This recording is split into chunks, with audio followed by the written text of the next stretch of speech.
আপনার মন খারাপ, আপনি ফিরোজ ভাইয়ের ভিডিও দেখুন, আপনার মন ভালো হয়ে যাবে।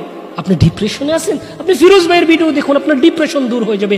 আপনি আত্মহত্যার চিন্তা করতেছেন, আপনি ফিরোজ ভাইয়ের ভিডিও দেখুন। ফিরোজ ভাইয়ের মতো মানবতার ফেরি করে বেড়ান, মানুষকে সাহায্য সহযোগিতা করুন, আপনার আত্মহত্যার চিন্তা মাথা থেকে দূর হয়ে যাবে। ফিরোজ ভাইয়ের পায়ে হাত রেখে আরো একটা কথা বলতে চাই। রাসূল সাল্লাল্লাহু আলাইহি ওয়াসাল্লাম বলেন, খায়রুন নাস মান ইয়ানফাউন নাস, মানুষদের মধ্যে সেই ব্যক্তি উত্তম যে মানুষের উপকার করে, যে মানুষকে সাহায্য সহযোগিতা করে। বর্তমান সময়ে এই হাদিসটা পড়লে যেই মানুষটার চেহারা আমার চোখের সামনে ভেসে ওঠে, তিনি হচ্ছেন free motion by Firoz Hasan ভাই। আপনারা মোটামুটি সকলেই চিনেন আমাদের ফিরোজ হাসান ভাই। একটা বাইক নিয়ে চলাফেরা করেন, সামনে দুস্থ দরিদ্র অভাবগ্রস্ত মানুষ দেখলে তাদেরকে সাহায্য সহযোগিতা করে। এই সাহায্য সহযোগিতার মধ্যে যেই বিষয়টা আমাকে সবচেয়ে বেশি অনুপ্রাণিত করে, আমাকে সবচেয়ে বেশি আনন্দ দেয়, যে ফিরোজ ভাই যখন একজন মানুষকে দান করে আর সেই অভাবগ্রস্ত মানুষটা এই অনাকাঙ্ক্ষিত দানটা পেয়ে তার ভিতর থেকে যে সে একটা আত্মতৃপ্ততা অনুভব করে, সে যে একটা নির্মল হাসি প্রদান করে, সে যে ফিরোজ ভাইয়ের জন্য দোয়া করে, এই বিষয়টা আমাকে অনেক বেশি অনুপ্রাণিত করে। আমার মনে চাই ইনশাল্লাহ কখনো যদি সময় সুযোগ হয় আমি এরকম ফিরোজ ভাইয়ের মতো কাজ করে যাব মানবতার ক্ষেত্রে।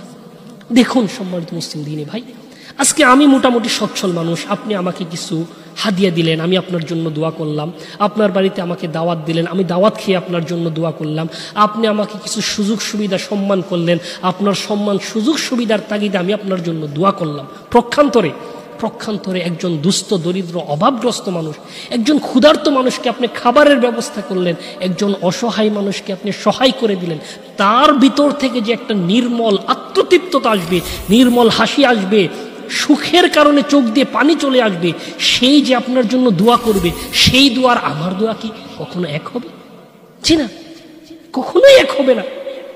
তাই তো আমি আপনাদের বলবো যে আপনার মন খারাপ, আপনি ফিরোজ ভাইয়ের ভিডিও দেখুন, আপনার মন ভালো হয়ে যাবে। আপনি ডিপ্রেশনে আছেন, আপনি ফিরোজ ভাইয়ের ভিডিও দেখুন, আপনার ডিপ্রেশন দূর হয়ে যাবে।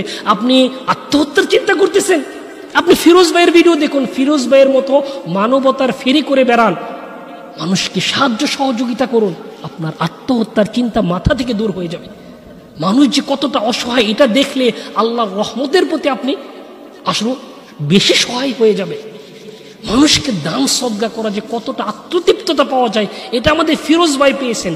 আমরাও সেই আত্মতৃপ্ততার দিকে যেতে হবে। রাসূল সাল্লাল্লাহু আলাইহি ওয়াসাল্লাম বলেন, ইরহামু মান ফিল আরদ ইয়ারহামুকুম মান ফিস সামা, যারা জমিনে আছে তাদেরকে তুমি রহম করো, তাদেরকে তুমি দয়া করো। ইয়ারহামুকুম মান ফিস সামা, যিনি আসমানে আছেন তিনি তোমাদের উপর দয়া করবেন, তিনি তোমাদের উপর রহম করবেন। ফিরোজ ভাই কাজের ক্ষেত্রে কতটা স্বচ্ছতা থাকে দেখুন। উনি ভিডিওগুলোর মাঝখানে ওনার চেহারা পর্যন্ত দেখান না, হেলমেট দিয়ে মাথাটা ঢেকে রাখেন। বর্তমানে কয়েকটা ছবি দেখলাম ফেসবুকে চলে আসে, কোনো মাধ্যমে চলে এসেছে। ওই দিন দেখলাম চাঁদপুরের গোবিন্দপুর মানব কল্যাণ ফাউন্ডেশন উনি বক্তব্য দিচ্ছেন যে আপনি আল্লাহর জন্য মানবতার খাতিরে যদি 2 টাকা ব্যয় করেন, অচিরেই অল্প সময়ে আল্লাহ সুবহানাহু ওয়া তাআলা আপনাকে 4 টাকার ব্যবস্থা করে দেবেন। সুবহানাল্লাহ, কতটা সুন্দর কথা। আল্লাহ সুবহানাহু ওয়া তাআলা বলেছেন এই কথাই সূরা বাকারার 272 নং আয়াতে, ওয়ামা তুনফিকু মিন খায়রি ইউওয়াফা ইলাইকুম, তোমরা আল্লাহর সন্তুষ্টির জন্য কল্যাণ কাজে যা ব্যয় করবে আল্লাহ সুবহানাহু ওয়া তাআলা এর জন্য তোমাদের উত্তম পুরস্কার, উত্তম জাযা আল্লাহ সুবহানাহু ওয়া তাআলা তোমাদেরকে দান করবে। রাসূল সাল্লাল্লাহু আলাইহি সাল্লাম বলেছেন, সহিহ মুসলিমের হাদিস, আল্লাহু ফি আউনিল আবদ মা কানাল আবদু ফি আউনি আখি, আল্লাহ সুবহানাহু ওয়া তাআলা তার বান্দাকে ততক্ষণ পর্যন্ত সাহায্য করতেই থাকে যতক্ষণ পর্যন্ত বান্দা তার অপর ভাইকে সাহায্য করবে। সম্মানিত মুসলিম দিনী ভাই, ফিরোজ ভাই যে এই যে ভালো কাজ করছেন, মানুষকে সাহায্য সহযোগিতা করছেন, ফিরোজ ভাইকে অনেক বেশি ধনী। আজকে তো বাংলাদেশে লক্ষ লক্ষ মানুষ রয়েছে যে কিনা ফিরোজ ভাইয়ের চেয়েও ধনী। সকলেই কি ফিরোজ ভাইয়ের মতো তাদের আশেপাশের লোকদের, দুস্থ দরিদ্র মানুষের সাহায্য সহযোগিতা করে তাদের কাছ থেকে দোয়া নিতে পারছে? তাদের মুখে একটু হাসি ফোটাতে পারছে? জি না, সকলেই পারছে না। আসলে মানুষকে দান সদকা করতে হলে, সাহায্য সহযোগিতা করতে হলে খুব বেশি টাকার প্রয়োজন, বিষয়টা এরকম না, বরং আমাদের ভালো একটা মনের প্রয়োজন। আজকে আমাদের টাকা পয়সা নাই, আপনার টাকা পয়সা নাই, আপনি 5 টাকা 10 টাকা দিয়ে শুরু করুন না, আপনার নিকটস্থ মানুষদেরকে সাহায্য সহযোগিতা শুরু করুন না।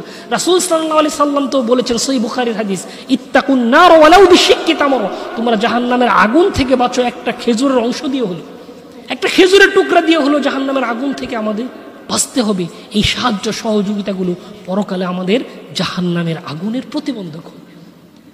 তাই আমরা দোয়া করছি আল্লাহ সুবহানাহু ওয়া তাআলা ফিরোজ ভাইকে দুনিয়াতে এবং পরকালে সর্বোচ্চ মাকাম দান করুন। পাশাপাশি ফিরোজ ভাইয়ের পায়ে হাত রেখে আরও একটা কথা বলতে চাই। ফিরোজ ভাইয়ের ভিডিওগুলোতে অনেক সময় দেখি যে উনি মিউজিক ব্যবহার করে ফেলেন। আমরা ফিরোজ ভাইকে অনুরোধ করব, মিউজিকটা ইসলামে অনুমোদিত না। আপনার ভিডিওগুলোতে আপনি মিউজিকটা সরিয়ে বিভিন্ন নাশেদ ইসলামিক গজল ব্যাকগ্রাউন্ডে ব্যবহার করতে পারেন। এতে প্রত্যেকটা ভিডিও আমরা যখন দেখতে আমাদেরও সওয়াব হবে, পাশাপাশি ফিরোজ ভাইও আমাদের জন্য একটা সওয়াবের ব্যবস্থা করে তিনিও একটা সওয়াবের মালিক হবেন। আমরা ফিরোজ ভাইয়ের জন্য দোয়া করছি, আল্লাহ সুবহানাহু ওয়া তাআলা ফিরোজ ভাইকে সর্বোচ্চ সম্মানিত